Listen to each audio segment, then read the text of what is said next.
In this video, I'm going to show you how to perform music by yourself using live looping. Coming up.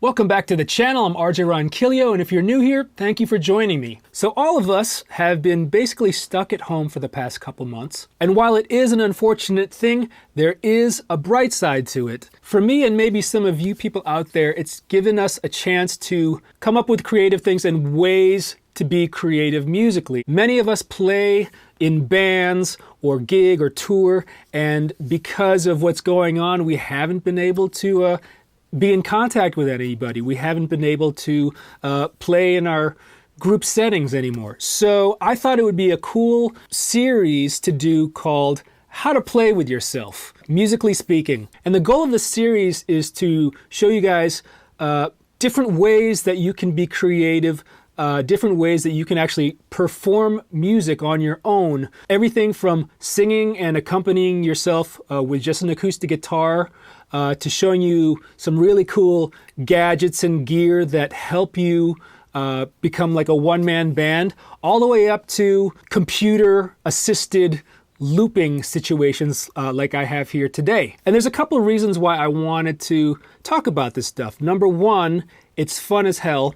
Not just the actual performance aspect and playing aspect, but it's fun to come up with different ways to be musically creative. You know, putting together rigs like I have here, or other rigs that I'm going to show you in other episodes, coming up with different ways to play your instrument and perform to kind of fill up the void of not having other band members playing with you. And so the second reason is it gets your creative juices flowing. Now I should say this series is going to be less about stuff like recording music and more about the live performance aspect and kind of playing music on the fly. And the third reason why I think it's a cool thing to talk about and for you guys to learn is that these are skills that you can utilize to actually gig with and potentially earn money doing. Obviously, none of us are performing live right now, but hopefully sooner than later we'll be able to get back to gigging.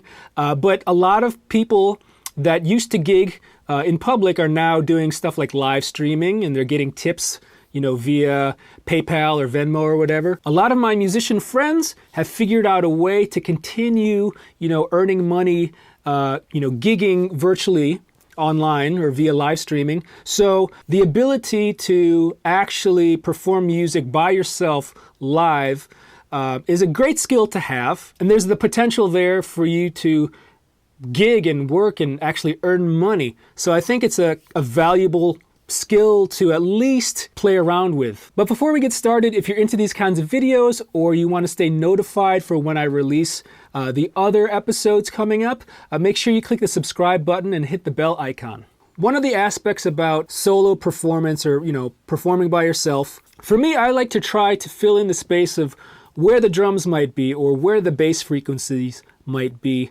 And not just, you know, playing a drum beat necessarily, but having some sort of rhythm going, whether it's percussion or, you know, a shaker or some kind of simple rhythmic pattern. And as far as, you know, faking bass, there's a certain fullness and, you know, frequency fullness when you have, you know, low bass notes or bass type notes and, you know, the higher register of your guitar. So that combined with the rhythmic aspect of drums that's what I try to achieve when I'm doing solo performance, solo music making thing, whether it is, you know, looping or playing with just one guitar or, you know, foot percussion or whatever. So that's my goal of solo performance. By the way, if you guys have cool ways that you're creating music right now by yourself, let me know down in the comments section. I would love to hear what you guys are doing. So for this first episode of playing music by yourself, I wanted to get right into it and talk about this thing called live looping. So there's a ton of different looping products out there right now, and the price point, it's relatively cheap to get into depending on what kind of gear you're going to be buying. But live looping is fairly new to me. By no means am I an expert at this stuff yet. But there are a ton of great YouTubers that I've been watching that do this stuff professionally. Like I mentioned before, Dovidas is a guy to check out, Andres Colin, as well as this guy named Mark Rebier, who's probably one of the most creative loopers that I've seen. But like I said, I'm kind of new to this. I figured out a way that works for me, and I want to show you basically my setup and how it works. So starting with kind of the brains of the operation is this module here, which you can't really see on that camera, but I'll get some B-roll of it. This is the Boss RC202 loop station.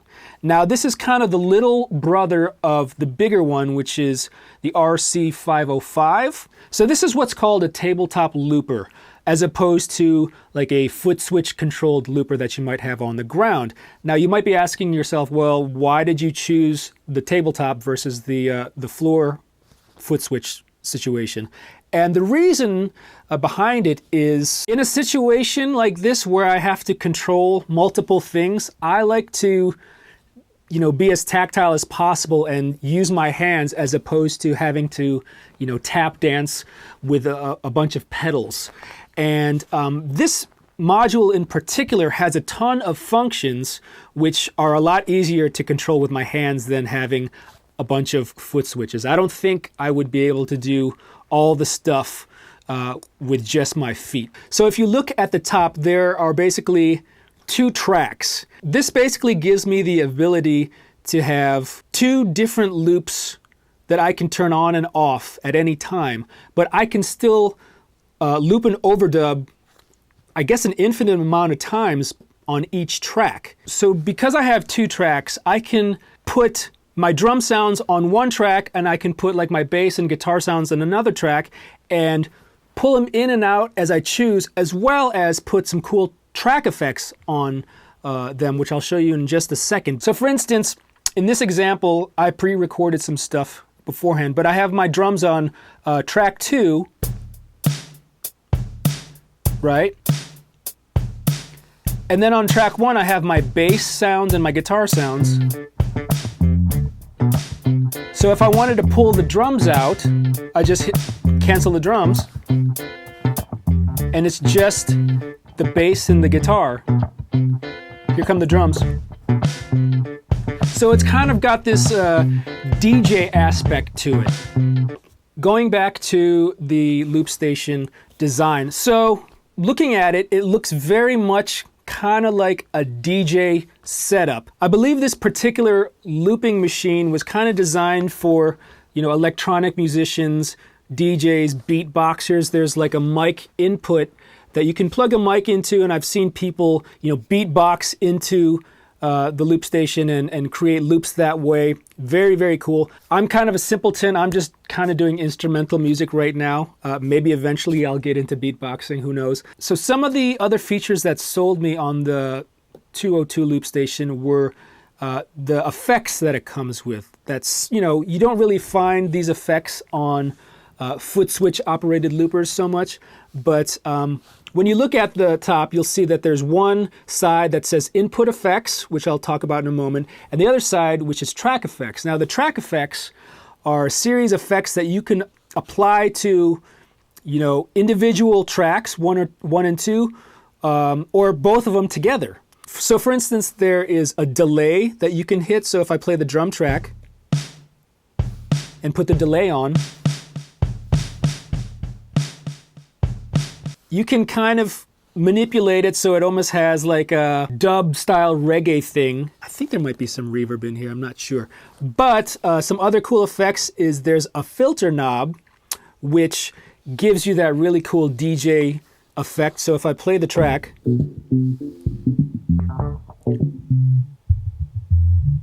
so it's got that filter, sweeping filter effect that you can adjust with this knob in real time.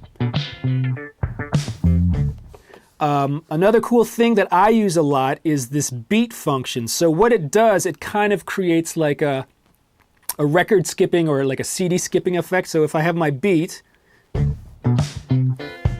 I hit the beat button, so it's kind of got like this, glitchy effect that a lot of electronic musicians like to utilize. And there's, and also there is the slicer function, which I don't really use that much. It's got like almost like a tremolo effect to it. Like you can apply these effects, like the filter effect, you can apply it to just like the guitar and bass track, for instance. So the drum track is not affected, just the bass and the guitar. Now on the other side, this actually comes with built-in input effects. So whatever I plug through it, whether it's my guitar or a drum machine, I can put a delay on that input. I can put a phaser or a pitch shifter or ring modulator or reverb and record a loop with those effects built in. Now, because I'm a guitar player and both my hands are usually occupied playing, I did want the option to be able to control this via foot switch, and you're able to. So I bought this Boss dual foot switch, the FS7, which you just plug right into it, and I'm able to control, you know, the start of a loop, the overdub if I choose to overdub, and I can switch to the other track just by hitting the A foot switch. So I did want that option just in case I wanted, you know, to control it with my feet if I'm in the middle of playing something. Also, there's two ways in this box to start loops. You can start it like a regular foot switch looper where you stomp on the foot switch right when you start playing and stomp on the foot switch again to where you want the loop to end. Also, this has a built-in rhythm or like a metronome thing to help you get on beat. So if I hit this rhythm start stop button, it's like a hi-hat. So why this is good is you can, you know, you have something to play with, so you're always going to be in time. And you can control that by just hitting the tap tempo. So I can tap tempo any kind of BPM that I want to start with. So it's cool to have a couple different options of starting the loop. There's also some other cool effects that I don't use so much, like this reverse function. So it kind of has that reverse tape effect if you want to. I don't use it so much. I don't even know how to shut it off. There's also this one-shot function which lets you just kind of trigger the loop as needed.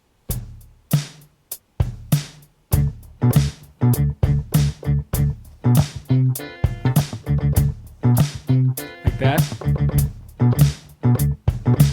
So it's very DJ, very, you know, hip-hop producer oriented. All right, so let's move on from the loop station to how I'm actually getting my sounds into the loop station. So I'm an Apple computer user and I run Logic Pro 10X, whatever you want to call it, to record all my stuff. And if you're familiar with Logic, you may have heard of the companion program called MainStage. Now, MainStage is basically a way to utilize your normal, you know, Logic plugins and effects in a way where you can use it live. A lot of you know, keyboard players that I know use MainStage when they're playing live, so they can switch between all their different software synths and drum machines and all that stuff. So, but you can also use it for audio. So I have my guitar plugged in and everything. So I'm using MainStage to switch between all the sounds that I use, from the drum machine to, you know, the bass sound to my guitar sound,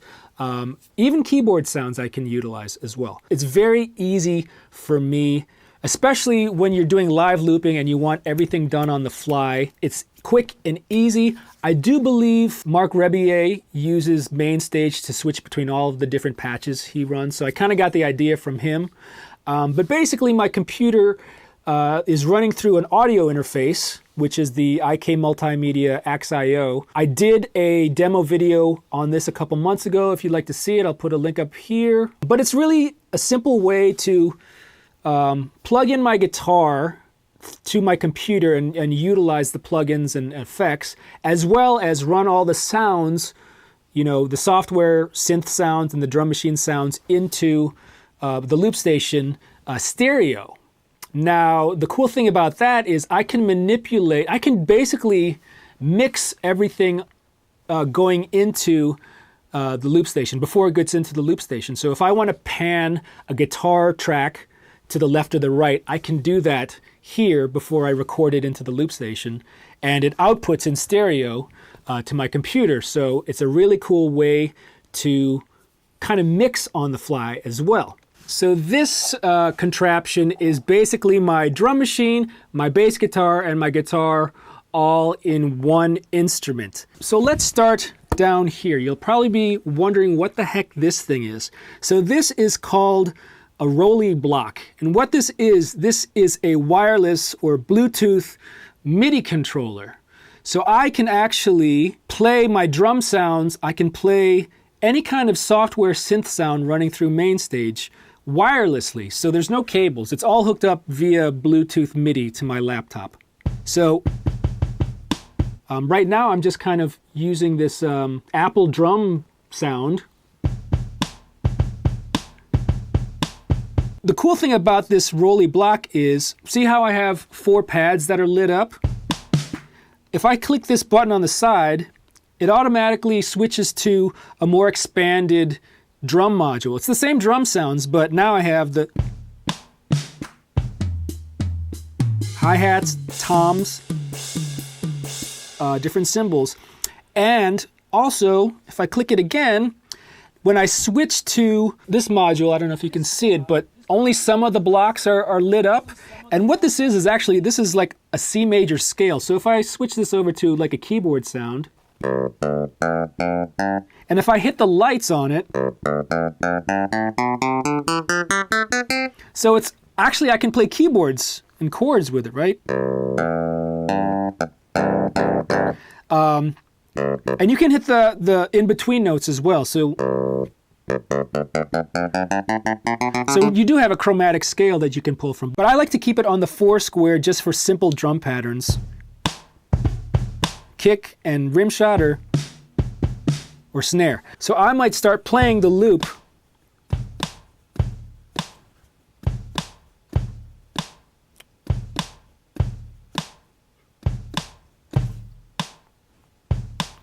And then I've got a drum track going already. So moving on to the actual guitar. This is my Kiesel 7-string Aries that I got a couple months ago. And one of the reasons why I wanted a 7-string guitar wasn't because I wanted to get into, you know, gent heavy metal music. I had 7-string guitars in the past, and what I used to do a lot is emulate a bass type sound. So the lowest string on this, the 7-string, is tuned down to a low A. So I don't have the entire full range of a real electric bass. So I don't have that low E string. This is basically like the A string on a bass. So I'm kind of limited to just that register, but that's totally fine with me. It's still low enough for me to get that bass sound. So in the MainStage software, I have this running through just the Logic bass amp plugin. I like to do looping with headphones just so I can hear everything clearly. So let me put these on. Cool. So here's how it sounds like without the amp plugin. And here is the amp plugin. So it kind of makes it a little bit more bass-like, fuller, a little bit compressed. So if I wanted to lay a bass line over this drum pattern, 1, 2, 3.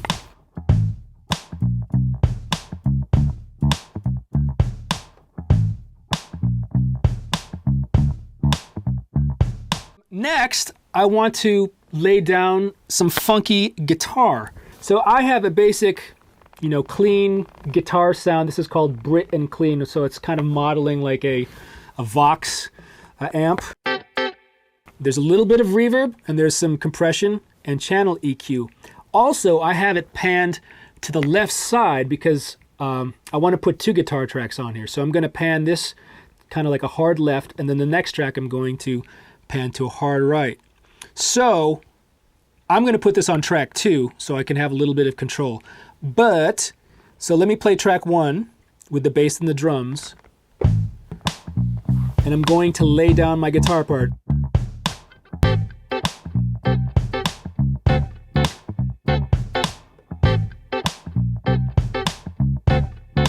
Now while this is going, I can lay down a second guitar track, and I'm going to actually pan this to the hard right.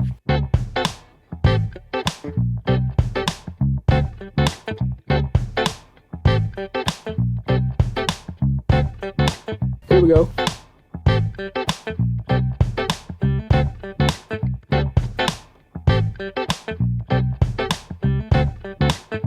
So I just created a loop, right? A loop song. A loop song? So I just created, you know, a cool little backing track. So I can play along with it, but let me show you some of the cool features with, you know, live effects and everything. So I got bass and drums. Put a filter. Guitar in.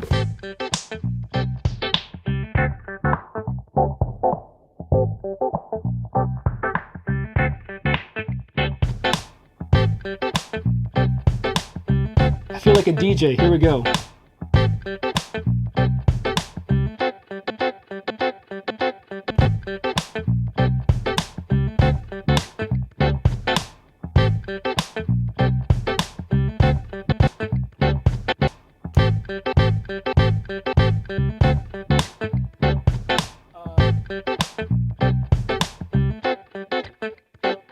I can basically jam on this, and I have my jamming sound, which is a fuzz tone amplitude Jimi Hendrix plugin, which is one of my all-time favorite guitar plugins. And this is the Foxy Lady sound, and I think they kind of nail it pretty good.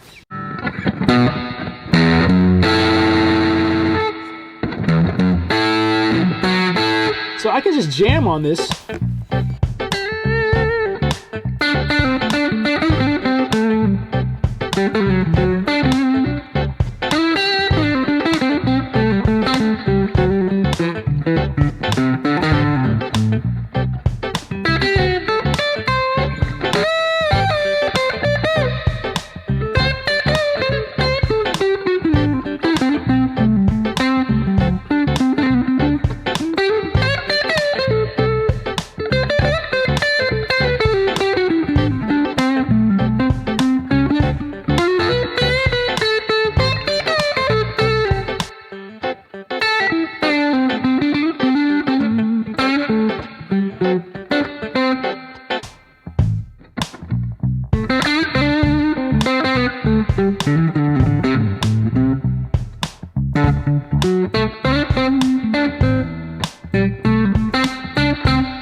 Okay, so if I don't stop right now, I will be playing for hours and hours because it's so much fun and I'm totally digging it. Let's go back to the Roli. Try to play keyboards on this.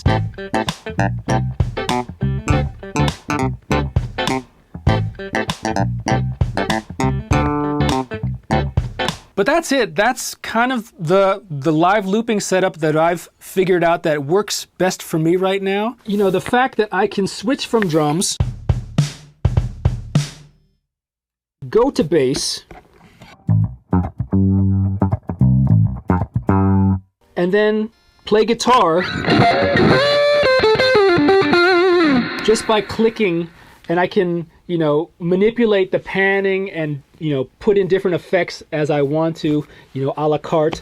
It's super, super cool. We all started playing guitar, you know, playing music to play music. We didn't pick up a guitar because we wanted to sit in our room practicing exercises all day long. You know, the whole point of playing an instrument is to be able to play music and create music and be creative. And that's what I'm getting out of this. This is, you know, not only fun, but I'm feeling artistic, being able to create stuff on the fly, is what the beauty of this whole thing is. And I totally get it, and I'm totally sold on it. I'm definitely going to be experimenting more with this stuff. But also in upcoming episodes, I've got a lot more stuff to show you. There's a ton of other cool ways that you can create music by yourself, not even using anything electronic or using a computer or a looping station. So stay tuned for those episodes. I'm really excited to talk about those things and show you guys what it's all about. If you enjoyed this video, make sure you click that thumbs up. If you have any questions or comments or suggestions, definitely leave them down in the comments section. Be sure to share this video with your friends, family, that one person that's down to their last roll of toilet paper. And if you'd like to see more videos like this, gear demos or guitar lessons, click that subscribe button. Thanks again for watching. I'm RJ Ronquillo. Stay safe, and I'll see you in the next video.